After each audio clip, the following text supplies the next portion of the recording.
The brass date stamp is still warm in my hand when Owen Mercer lifts one of my blue archive boxes onto the conference table. 17 years, I say, because he has just called the records incomplete. He gives me the smile he uses before correcting people in public. What you've rebuilt is impressive, Mara, but it's legacy baggage. 3 external auditors are sitting 6 feet away. Owen opens the box, removes my cross-reference sheets, and drops them into the gray shredding bin beside the credenza. Through the glass wall, half the administrative floor watches him do it. Friday afternoon, he says, turning back to his presentation, we'll finish removing the old material. Monday, you'll see the new Bellwether. The auditors look at the screen. I look at the pages in the bin. What Owen hasn't asked is why every 3rd page carries my initials beside the date stamp, or what those initials require him to prove if I'm no longer there. The conference room smells faintly of starch and coffee burned down to its last inch. Beyond the glass, clean linen trucks idle at the loading bays, their white sides flashing in the sun. Bellwether Textile Services processes nearly 40 tons of hospital laundry a week. From the highway, we look like a warehouse with ambitious steam vents. Inside, there are enough rules to make a courtroom feel casual. Dirty carts enter through the red corridor. Clean carts leave through the blue. Between them, fabric passes through wash formulas calibrated by weight, soil class, chemical concentration, and water temperature. If a barrier washer's door opens on the wrong side at the wrong time, the entire load is held. That's how it's supposed to work. My archive exists because "supposed to" has never satisfied an auditor. Owen taps his remote. A dashboard fills the screen with green circles. This is our transition point, he says. No more competing versions of truth. The audit manager, Diane Cho, looks up from her legal pad.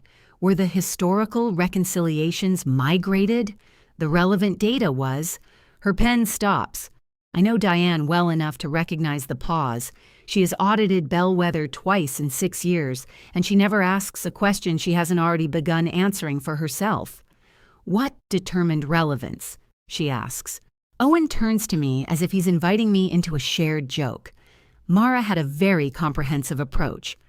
Temperatures, chemical deliveries, maintenance records, rejection reports, customer claims, I say. I cross-referenced any source that could confirm whether the electronic batch record reflected what happened on the floor. And the handwritten sheets? Diane asks. Working notes, Owen says. They're reconciliation indexes. His smile tightens by 1 degree, which is a perfect example of the terminology problem we're fixing. We can't keep treating one employee's personal annotations as institutional controls. I set the brass stamp down. It makes a small, solid sound. I didn't write the retention procedure. No, Owen says. You inherited it. I wrote the last 4 revisions. One of the auditors, a young man named Lucas, lowers his eyes to hide something that might be interest. The other, Sandra Bell, doesn't bother. Sandra has the patient face of a woman who has watched senior managers walk voluntarily into open elevator shafts. Owen advances to a slide titled Digital Confidence. He's good at this part. That's what makes him dangerous. When he arrived 14 months earlier, Bellwether's dispatch software still printed routes on perforated paper. Drivers waited 20 minutes every morning while someone found a working printer. Owen reorganized the docks, cut empty miles, and replaced a chemical ordering system that once tried to send us 11,000 gallons of peroxide in a single week. People loved him for fixing things they had complained about for years. I liked him too. For the first 3 months, he came to my desk with black coffee and questions. He stood beside me in the records room while I explained why a wash ticket from 2013 might matter to a customer complaint in 2019. He called my archive the memory of the building. Then the refinancing started. The new plant outside Columbus needed 2 tunnel washers and a wastewater recovery system. The owners wanted favorable terms. Owen wanted the audit finished before the lender's review. Somewhere in those calculations, the memory of the building became baggage. Diane turns a page. We selected the historical sample yesterday. We'll need access to the supporting reconciliations Monday morning. You'll have everything in the platform, Owen says. The supporting reconciliations, she repeats. A forklift beeps outside the room. Once, twice, 3 times. Owen's jaw moves before his voice does. Of course. The meeting breaks at 11:17. Sandra takes one of the stale blueberry muffins. Lucas gathers charging cables. Diane remains seated, reading the printed archive procedure Owen left at her place. I reach into the shredding bin for my index sheets. Owen puts one hand on the lid. Leave those. They're controlled records. They're duplicate work product. They're listed in the retention schedule. We're revising the schedule. After the audit, his hand stays on the lid. His cuff is spotless. Owen spends hours on the plant floor, yet I've never seen a splash of detergent on him. Mara, come to my office. He walks out without waiting. I pick up the blue box and carry it with me. His office used to belong to my Uncle Raymond, one of Bellwether's founders. Owen removed Raymond's heavy walnut desk and replaced it with a glass table that showed every cable underneath. He said visible wires encouraged intentional systems. Aunt Celia said it looked like a dining table waiting for a family that never came. Owen closes the door. You undermined me. You threw controlled records into a shredding bin. In front of auditors, you challenged my authority over my own department. They asked a factual question, and you gave a theatrical answer. I looked down at the box in my arms. Theater usually has better lighting. For half a second, his mouth twitches. Owen enjoys me most when I'm useful and slightly funny. It's one of the reasons I mistook respect for safety. Then his gaze settles on the brass stamp. I'm trying to protect this company from looking obsolete by destroying evidence during an audit, by removing clutter before it gets mistaken for evidence. It is evidence. It's your handwriting. It links the evidence. He exhales and sits behind the glass table. Do you know what lenders see when an analyst insists only she can interpret 17 years of records? I've never insisted that.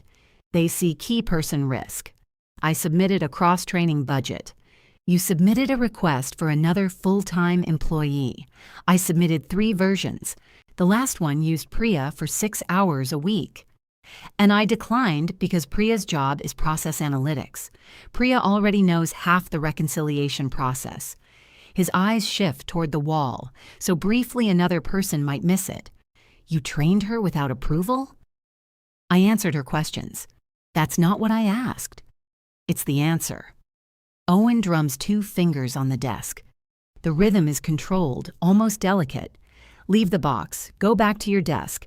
Don't access or alter any archived records until we've clarified ownership. Ownership? Custody. Terminology aside, I want a clean boundary. The word clean lands oddly in a laundry plant. I put the box on the chair instead of his desk. Send that instruction in writing. I'm giving it to you now, and I'm asking you to put it in writing. You don't dictate how I manage. No, I document how I'm managed. That ends the conversation. At 11:43, my badge stops opening the compliance room. I try it twice because old habits survive even obvious messages. Red light, short beep, red light again. Priya comes around the corner carrying a cafeteria bowl filled with tomato soup and oyster crackers. She's wearing safety glasses on top of her head like a plastic tiara. Did you just get rejected by a door? She asks. Yes. Rude. She shifts the soup to one hand and tries her badge. The light turns green. We both stare at it. Mara. Go eat. What happened in there? Owen decided 17 years of compliance records are legacy baggage. Her expression changes. Priya is quick with numbers and slow with people, which means her face often tells the truth before she has selected a workplace-safe version. He said that in front of Cho and Belle and the new one. Lucas. You remember his name? He asked me where the bathroom was and then walked into chemical dispensing. That was him? He has curious feet. I almost laugh. It catches against the tightness in my chest and comes out like a cough. Priya lowers her voice. Why is your access off? Clarifying ownership. That doesn't mean anything. It means don't touch my records. Your records or company records? Exactly. She looks through the small window in the compliance room door. Rows of blue boxes sit on steel shelves, each marked by year and control family. The oldest have softened corners. The newest look almost cheerful. You should call HR, she says. I'm going to email them. Email is calling with a witness. See? Training. She doesn't smile. At noon, a message from Owen arrives with human resources copied. Effective immediately, access to historical compliance materials is restricted pending completion of Bellwether's digital record transition. Handwritten notes, duplicate indexes, personal working papers, and superseded reference documents are to be discarded. Mara Velez is directed not to access, modify, remove, or distribute archive materials without written authorization. The subject line says, Records Hygiene. I read it twice. Then I print it. Our main printer has a bad roller that leaves a pale gray stripe down the right side of every page. I have reported it 4 times. Today I'm grateful for the stripe. It makes the copy unmistakably ours. Across the aisle, people perform concentration. Keyboards clatter. A stapler fires with unusual enthusiasm. Nobody looks directly at me, which lets them see everything. I place Owen's message beside the retention procedure and begin my response. At 12:08 p.m., I acknowledge receiving his instruction. At 12:09, I state that the materials he describes include controlled reconciliation indexes required by Procedure C-17. At 12:11, I state that records bearing my verifier initials cannot be represented as approved by me if their supporting notes are destroyed, altered, or separated from the index source documents. I copy Human Resources, Diane Cho, and Martin Keene, Bellwether's designated records custodian, a title Martin acquired because he once missed the meeting where titles were assigned. Before I can send it, Eli appears beside my desk. My cousin still wears navy work shirts with his name stitched over the pocket, although night shift supervisors are allowed polos now. His sleeves are rolled to his elbows. There's a crescent of blue lint caught near his watch. Walk with me, he says. Is this a kidnapping? If it is, the budget's terrible. He leads me down the stairs, past the vending machines, and into the narrow passage beside the boiler room. The air is warmer there, and everything carries a low mechanical vibration. Owen called me, he says. That was fast. He thinks you're escalating. He removed my access during an external audit. He thinks you made him look dishonest. I accurately described what he did. If that looks dishonest, he has options. Eli rubs both hands over his face. He has done that since we were in our 20s and working split shifts, when a jam tunnel washer meant 4 hours of pulling wet sheets into carts. Mara, the refinancing is fragile. So are the records. I'm serious. So am I.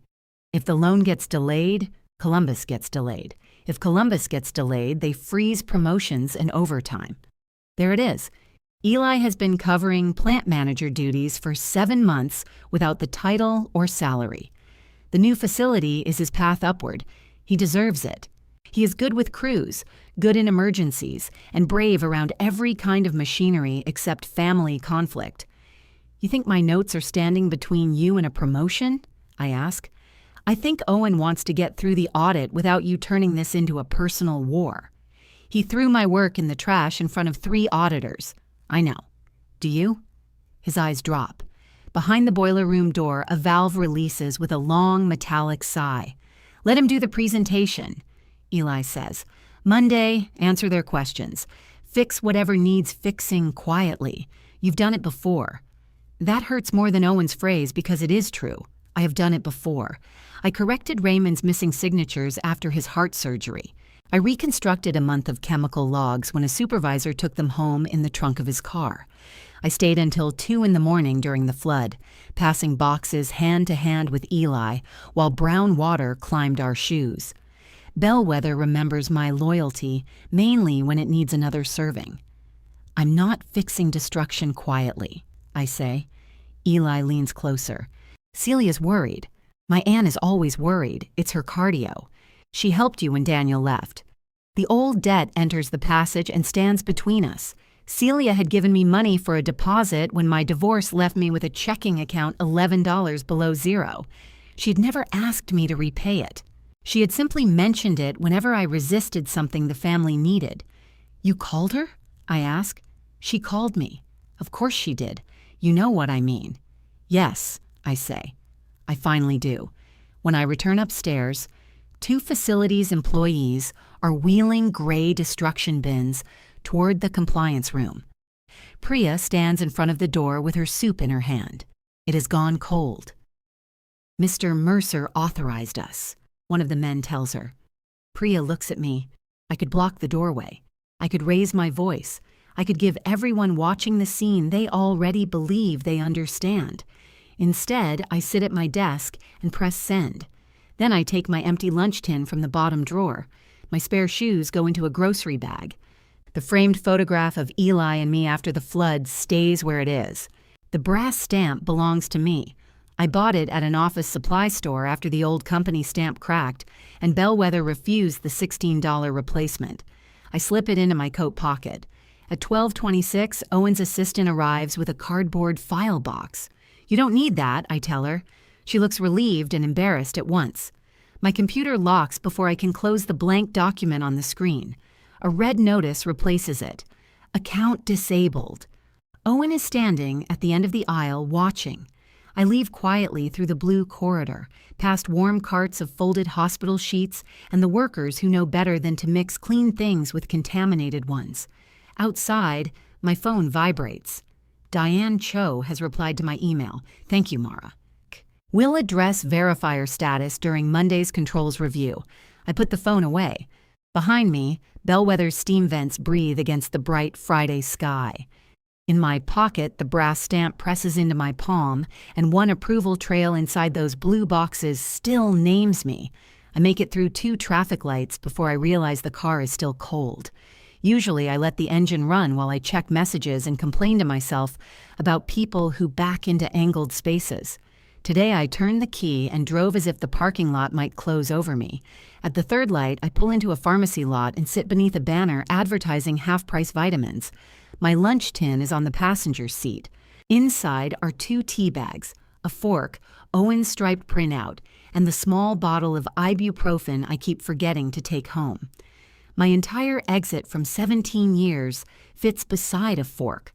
I unfold the printout. Records hygiene. The pale stripe from Bellwether's bad printer runs through the copied names on the right side. H.R. Diane. Martin Keene. Evidence produced by malfunction. My phone has 7 notifications. I ignore the family group chat and open the email from Human Resources. Pending review of today's events, I am placed on paid administrative leave. I am instructed not to communicate with Bellwether employees about company records or audit matters. My benefits remain active. Someone has remembered that insurance is more persuasive than dignity. I forward the message and the full email thread to the personal account I have listed in Bellwether's personnel system. Then I screenshot the timestamps because I have spent too many years learning what happens when a system decides yesterday happened differently. A knock on the passenger window makes me jump. A woman in purple scrubs points at the cart return behind my car. I have parked across it. "Sorry," I mouth. She gives me a look suggesting I am the reason civilization requires signs. I move 3 spaces and finally laugh. It isn't a happy sound, but it belongs to me. At home, I put the brass stamp on the kitchen counter beside the sugar bowl. It looks wrong there. At work, it had weight and purpose. In my kitchen, it looks like a tiny machine awaiting instructions. The apartment is exactly as I left it. 1 mug in the sink, a grocery list held to the refrigerator by a magnet shaped like Ohio, and Daniel's old bar cart serving as a stand for 3 plants he said I would kill.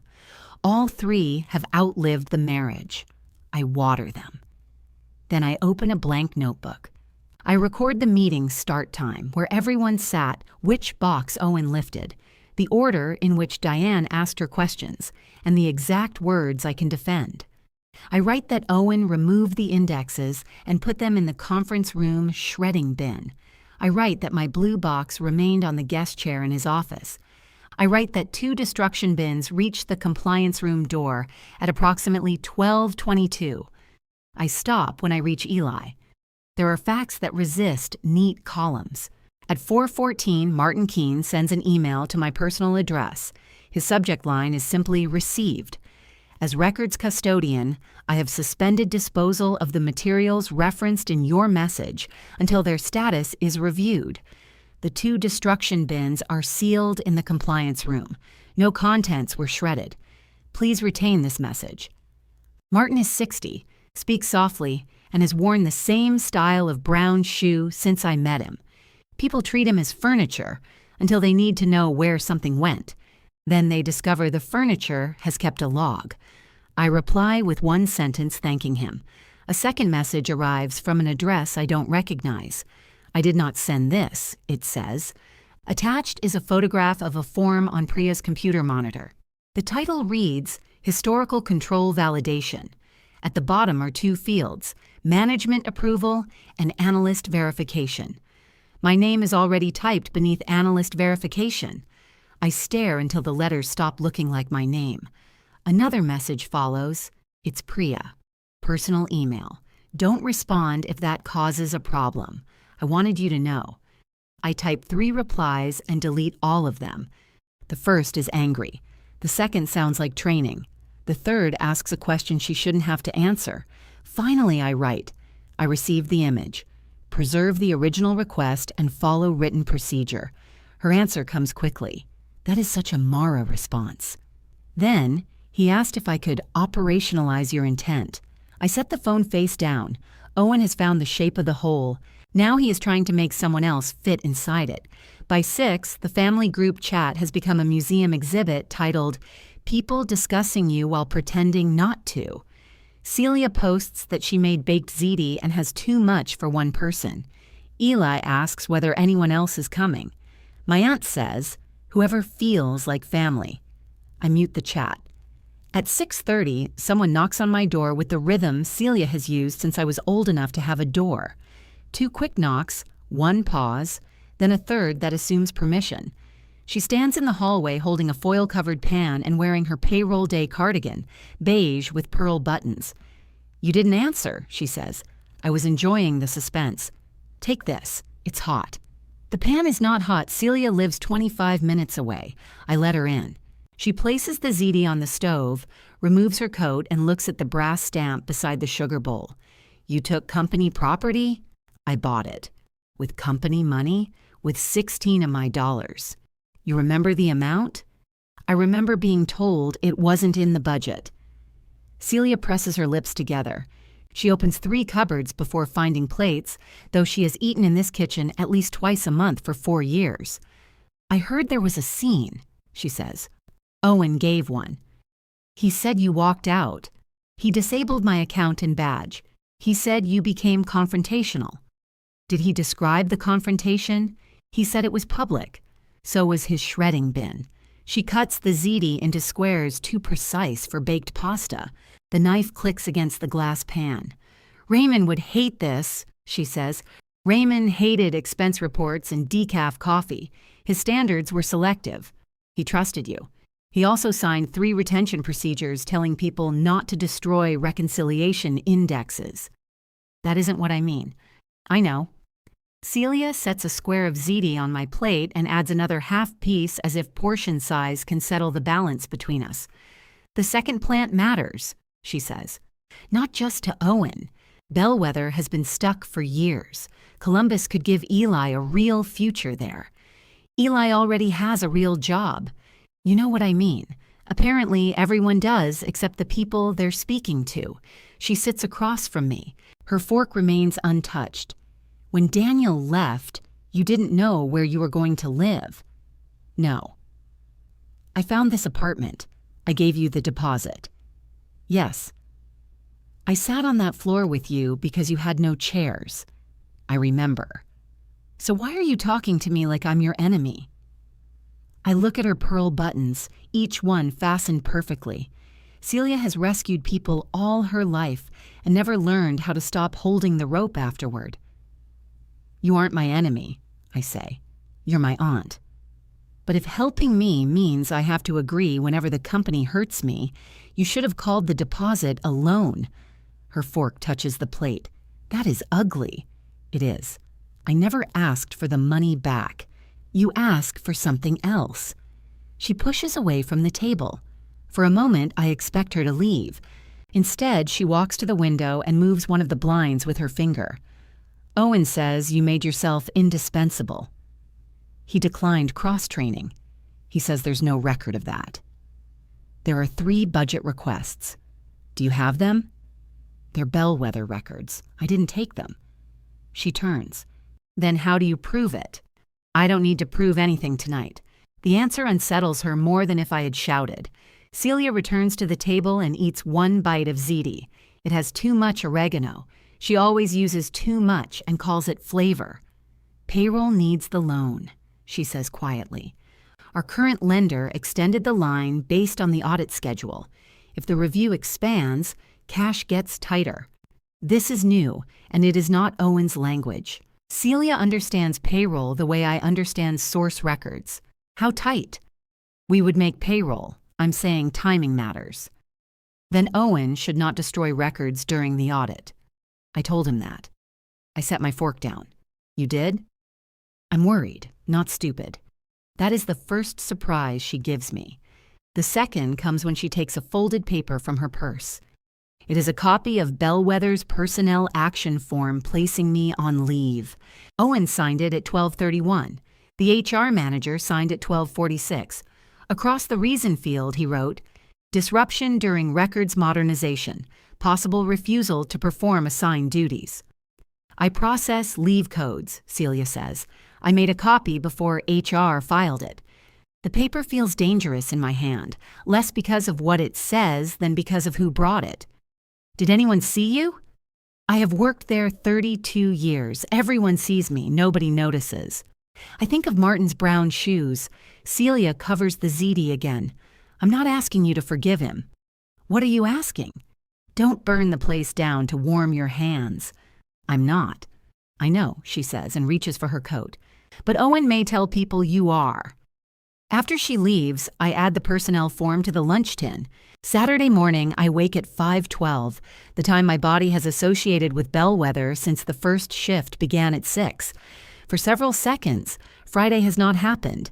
Then I see the brass stamp on the counter. I make coffee and turn the date wheels to Monday. The habit is automatic. Every Friday afternoon before I left, I advanced the stamp so it would be ready when I returned. Once, years ago, I forgot and stamped 27 documents with the wrong date. I caught the error, lined through each impression, and initialed the corrections. Raymond teased me about it for a month. An auditor praised the correction trail for years. Monday's date sits in the small window. I do not touch it again. At 9, Diane emails a formal request through Human Resources asking whether I am willing to attend Monday's controls review as the named verifier.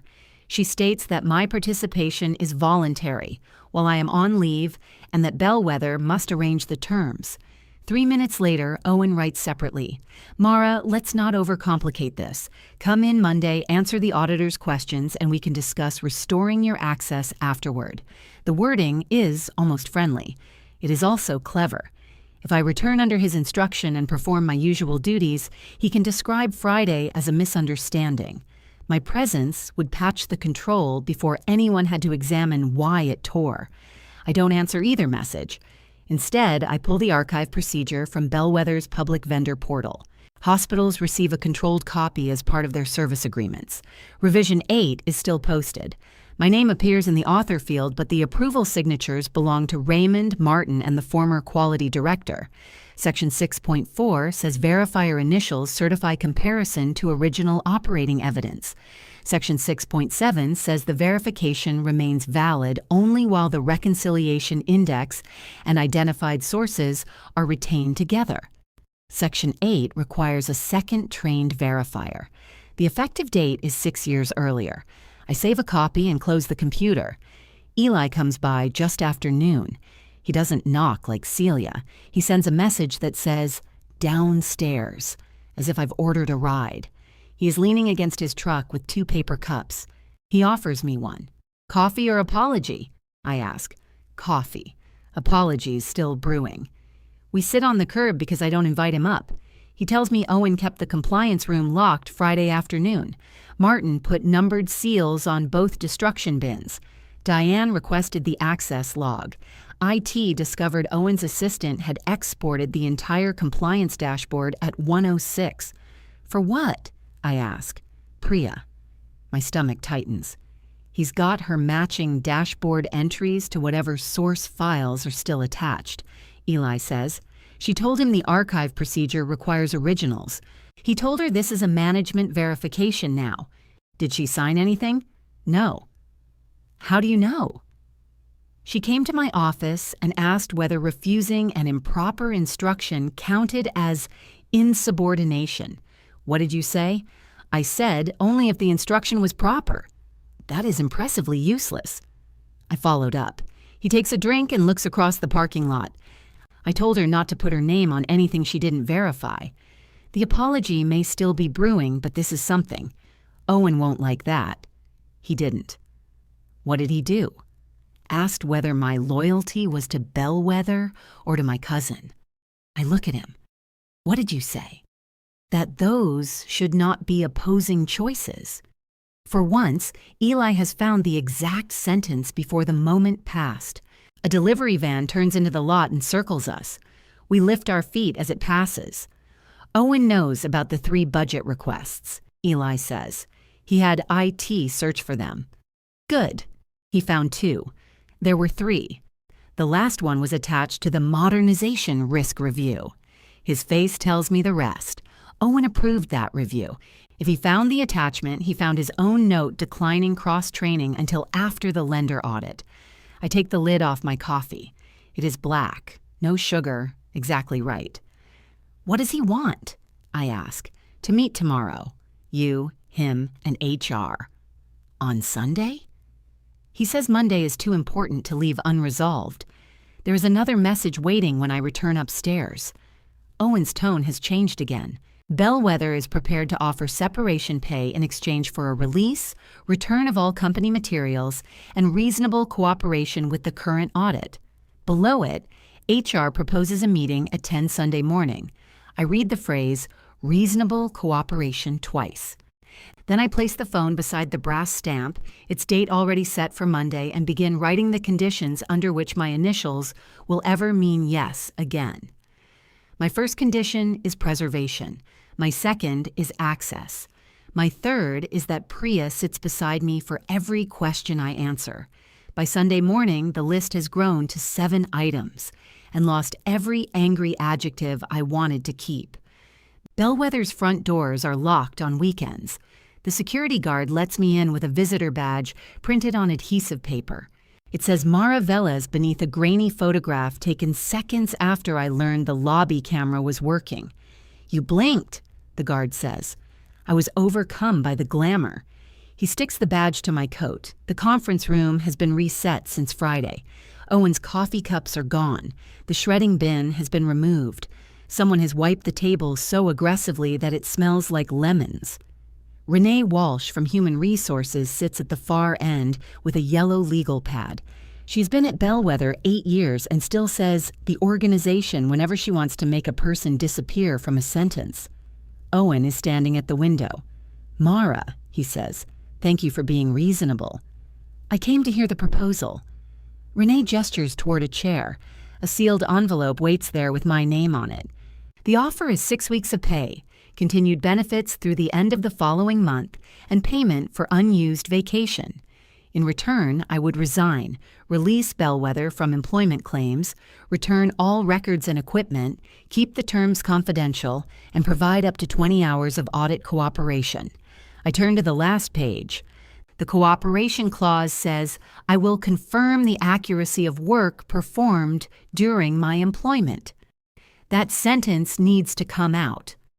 Owen sits across from me. Why? Because some of the work in question was changed after my access was removed. No one changed your work. Then you don't need the sentence. Renee writes something on her pad. Owen folds his hands. We're offering you a graceful exit after a serious breakdown in trust. You disabled my access before documenting any misconduct. This is exactly what I mean. Every operational decision becomes an accusation. You ordered records discarded. I ordered redundant notes removed from active storage during an external audit. I paused the disposal when concerns were raised. Martin paused it. His eyes narrow. You've been communicating with employees. Martin emailed me in his role as records custodian. You were copied. Renee looks at Owen. He doesn't look back. I place my conditions on the table. If Bellwether wants my cooperation tomorrow, the blue boxes and sealed bins remain untouched. I receive temporary read-only access to the source systems.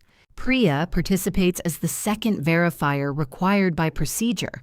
The auditors receive a correction stating that my access was revoked Friday and that I did not resign. My notes stay with the index sources. Every statement I make is limited to work I can verify. Owen reads the page. You're not in a position to redesign the audit. I'm not redesigning it. You're using it to force reinstatement. I'm not asking to be reinstated. That makes him look up. Renee stops writing. Owen leans back. Then what are you asking for? Independent temporary status, hourly rate, defined scope, no reporting relationship to you for audit conclusions. He laughs once. It isn't his presentation laugh. It has no audience in it.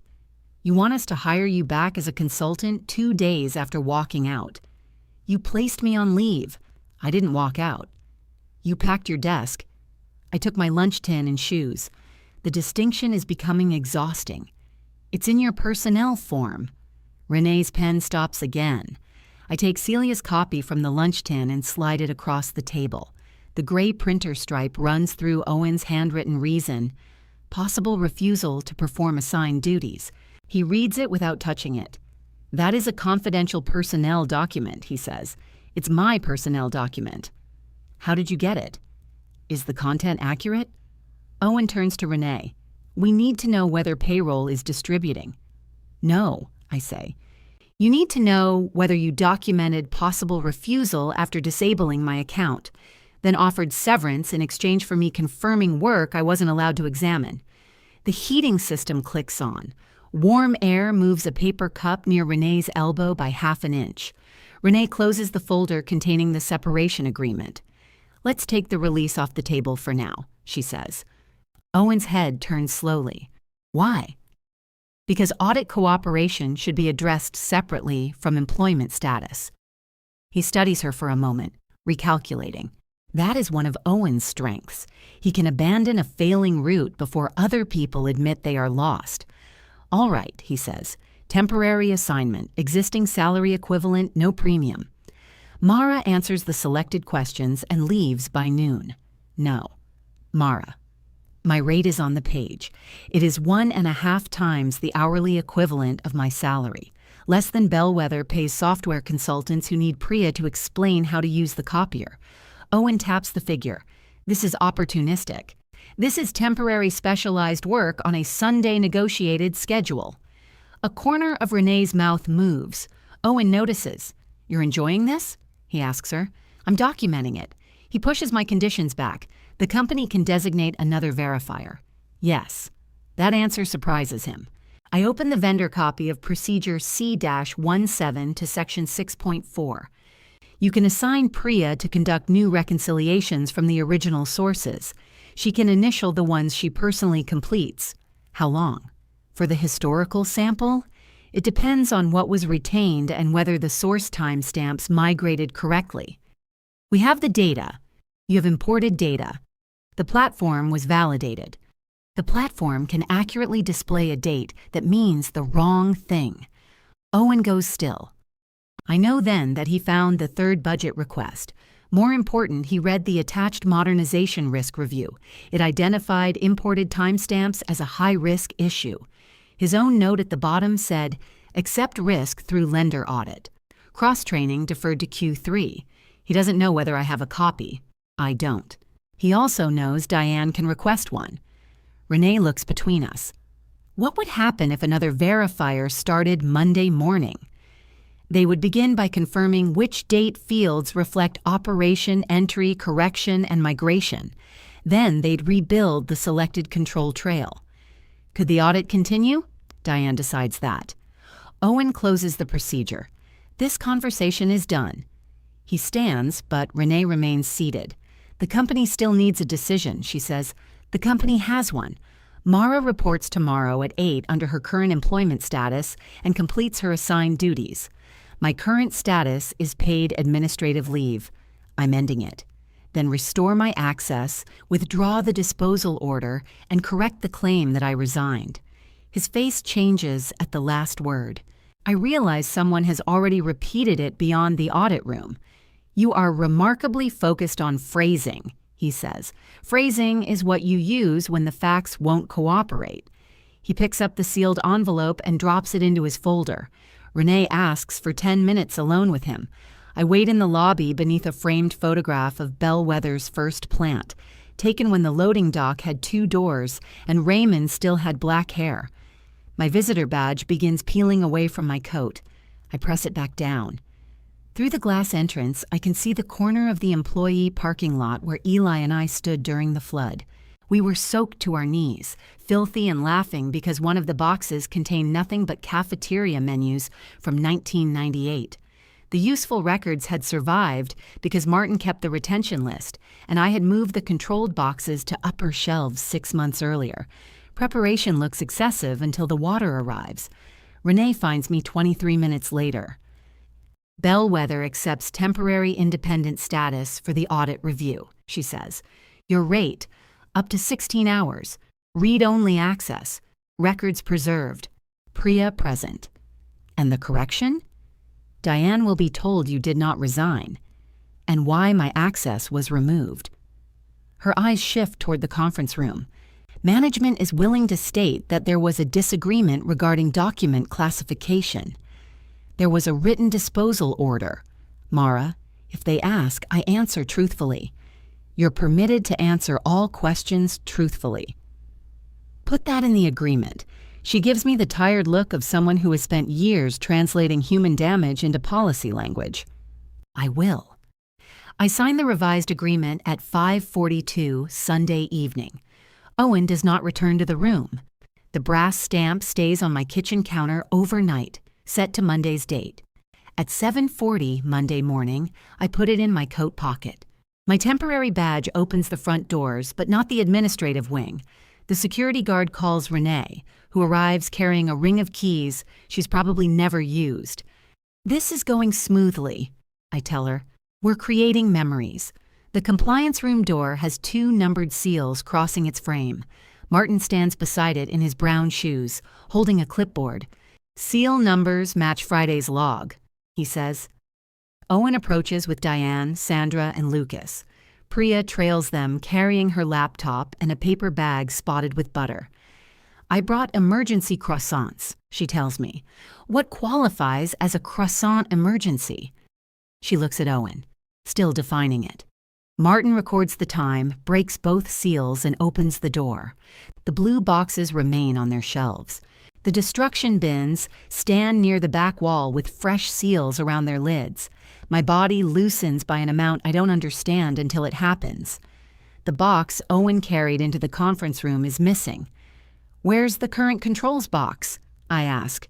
Owen answers immediately. In my office, you left it there. Diane writes that down. The cross-reference sheets were in the conference room bin, I say.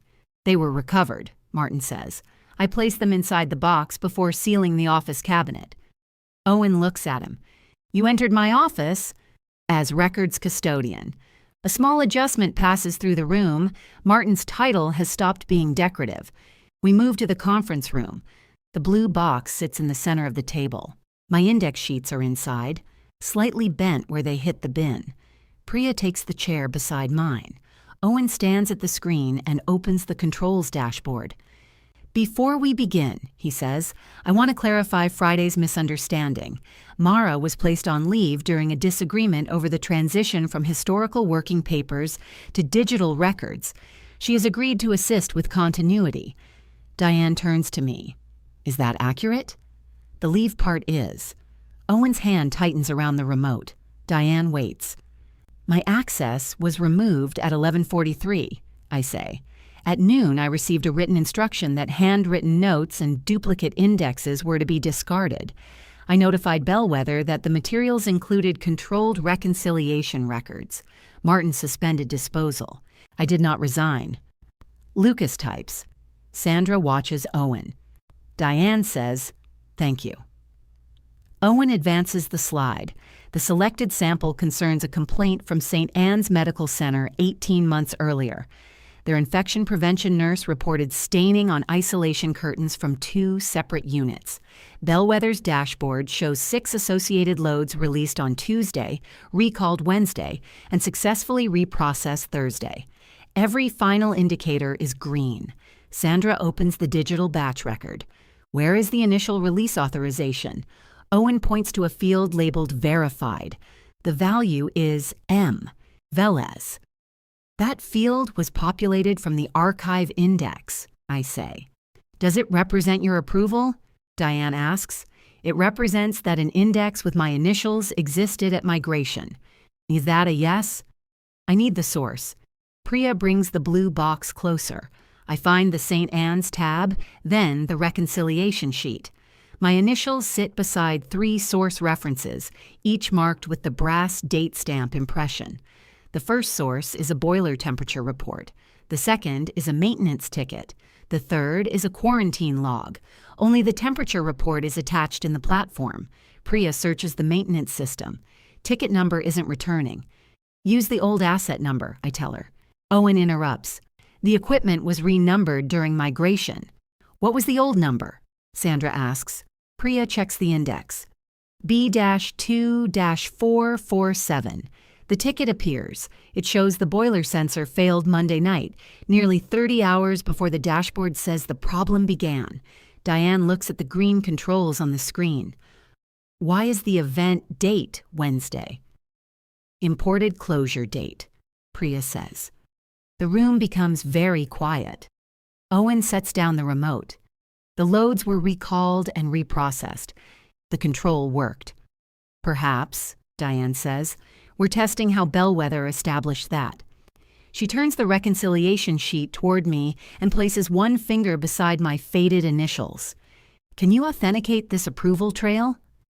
I take the brass stamp from my pocket and set it beside the page. I can explain what my initials mean. That isn't my question. No, I say. It's the question that has to come first. Diane looks from the page to Owen, then back to me. Until the named verifier confirms these reconciliations, she says, we can't rely on them for the controls review. 17 years of green circles remain projected behind her. Monday's audit needs my initials, and for the first time, Owen understands that needing them is not the same as owning them. Owen reaches for the reconciliation sheet. Diane keeps one hand on it. There's a distinction being missed, he says. Mara verified the underlying work while employed by Bellwether. The company owns that verification. The company owns the record, I say. It doesn't get to change what the verification means.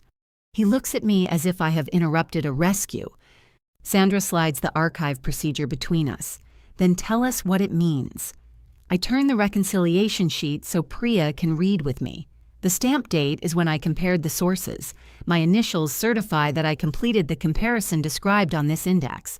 They don't approve the first release of the loads, and they don't certify whatever field the new platform assigned during migration. Lucas looks at the dashboard. So, verified is inaccurate? It's too broad. Owen picks up the remote again. The label can be changed. It should be, Priya says. He glances at her. She opens the field map on her laptop. The migration took analyst initials from the reconciliation table and placed them in the general approval field. It did that across the historical records. How many? Diane asks.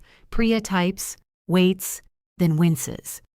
4,812. Owen walks to the screen. His concentration becomes almost physical. He asks Priya which mapping rule was used, when it ran, whether the original field remains recoverable, and whether the change affected current records. They are good questions, asked quickly and in the right order. The damage is not that Owen knows nothing. It is that he knows enough to believe inconvenient knowledge can wait. The source values are intact, Priya says. The display label is wrong. Current approvals use a different table. So historical presentation issue, Owen says. Possibly, Diane replies. First we determine whether the sampled control operated. She points to the missing quarantine log. I take the index and go to the compliance room with Martin and Sandra. The daily quarantine books are stored by month, not customer, because contamination events often involve more than one account. Owen's platform sorted everything by customer name. Cleaner for presentations, worse for reconstructing a Tuesday night. The book I need is wedged between two binders on the top shelf. Its red spine has faded pink. Martin brings me a step stool. I can reach, I say. You can fall from a greater height. Sandra takes the stool from him and holds it steady. The quarantine entry lists all 6 loads. Beside each number is a handwritten notation. HTR chart verified. Display drift. The initials belong to Luis Ortega, the maintenance supervisor. A paper strip from the boiler's independent chart recorder is folded into a clear sleeve at the back. The strip shows the actual water temperature stayed above the required threshold. The failed sensor controlled the wall display, not the boiler. Bellwether released the loads after maintenance compared the independent reading. When St. Anne's reported staining the next day, the loads were recalled because the chemical injector, not the boiler, became the suspected cause. The stains turned out to be iron residue from a replaced water line at the hospital. None of that fits inside a green circle. Back in the conference room, I lay out the maintenance ticket, quarantine book, chart strip, complaint report, and rewash record in the order listed on my index. Diane asks me to compare them again. I do. The chart paper curls at the edges. Priya holds one end flat with the emergency croissant bag. The reconciliation is authentic, I say. These are my initials. The sources are present and the exception was resolved as described. Diane notes the result. Owen releases a breath. 1 down, Sandra says. 29 selected items. His relief disappears. By the 6th item, the pattern is clear. The operating controls are mostly stronger than the dashboard makes them look. Loads were held. Supervisors documented exceptions. Maintenance staff used independent readings when instruments failed. Mari from 2 years ago had trusted none of them without checking. But the migration flattened correction dates, review dates, and event dates into one field. It turned exceptions into clean outcomes and made my initials appear to approve decisions I had only reconciled later. At 10:20, Owen calls for a break. He asks me to stay. Diane takes the others into the hall. Priya leaves her croissants behind, perhaps as a warning. Owen closes the door. You've made the point. We're answering their questions. You could answer them faster. I could say yes faster. That's what your records support. Some of them.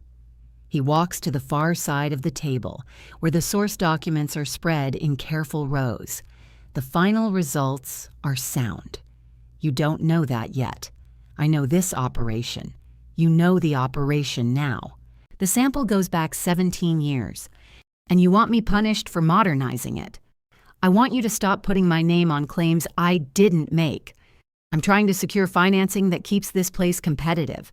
Do you think these boxes help when lenders are comparing us to national operators?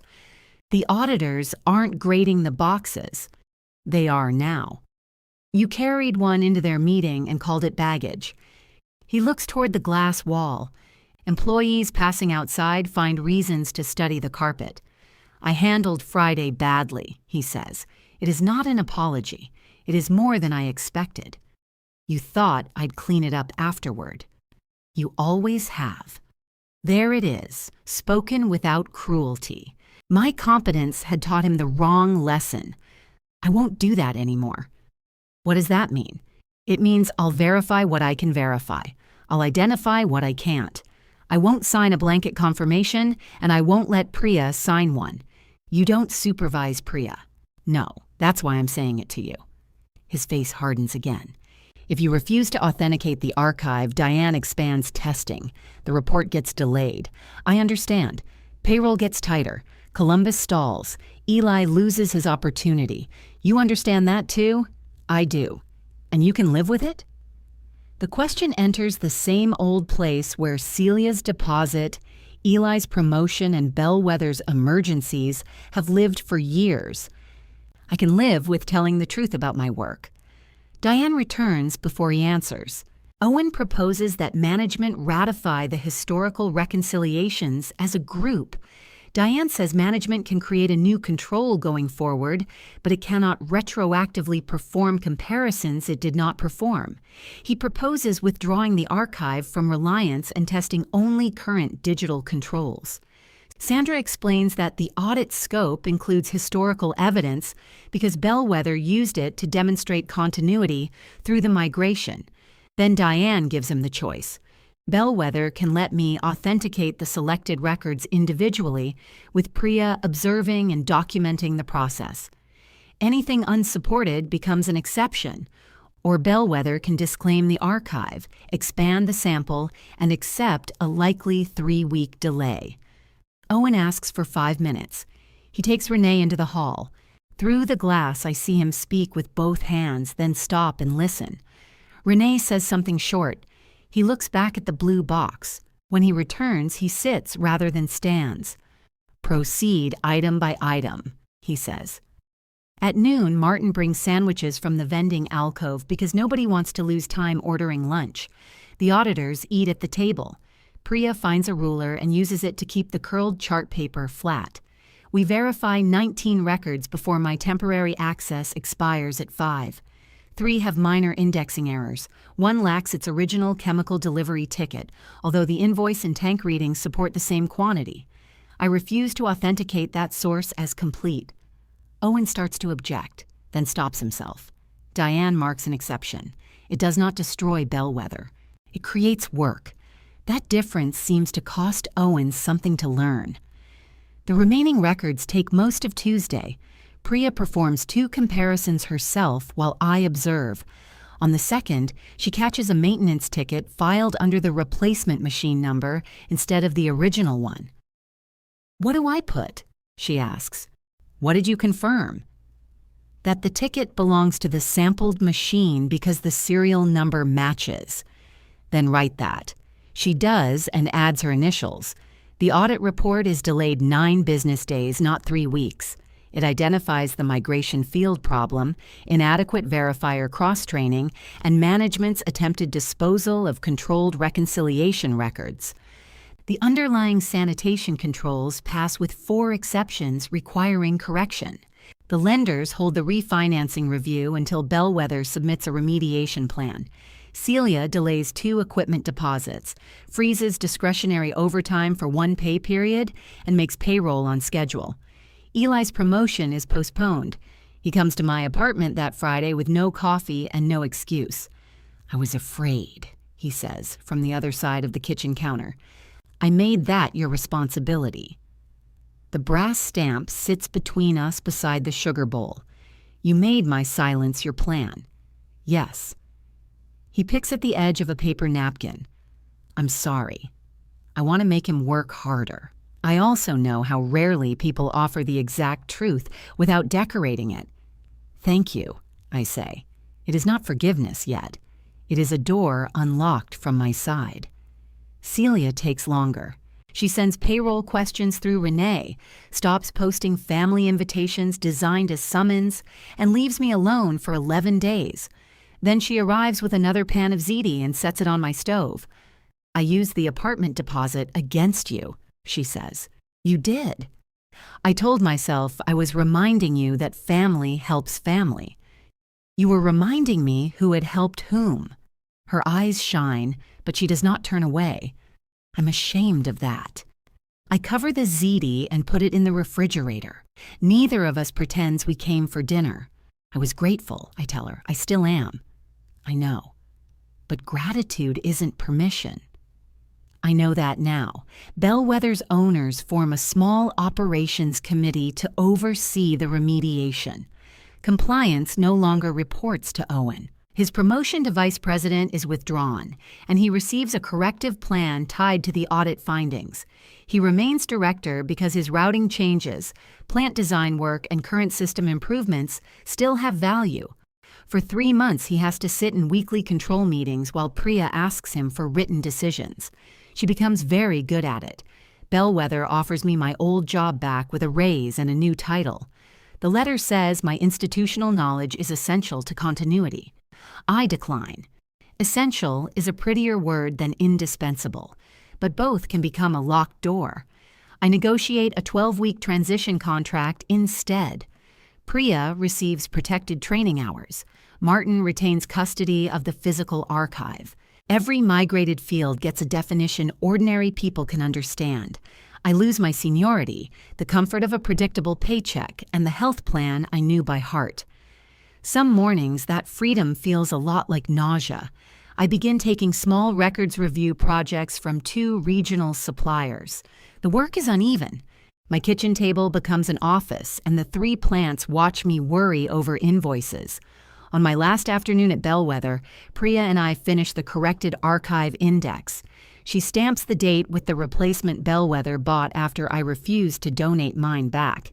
Then she adds her initials in blue ink beside my old ones. Too much? She asks. Press evenly. The left edge is faint. She stamps it again on the correction line, writes the reason, and initials that too. Outside the compliance room, clean carts roll toward the blue corridor. Owen passes with a stack of route reports. He pauses when he sees me, gives one restrained nod, and keeps walking. Priya closes the blue box. I slip my brass stamp into my coat pocket. Its handle has been worn smooth by 17 years of my hand. At the front doors, Eli is waiting to drive me home. Celia is beside him with the empty ZD pan she wants returned, though it belongs to me. This time, they wait for me to choose whether to join them. I do. Behind us, Priya's fresh initials dry beside mine. 2 names on the trail now, and the building keeps its memory without asking either woman to surrender hers.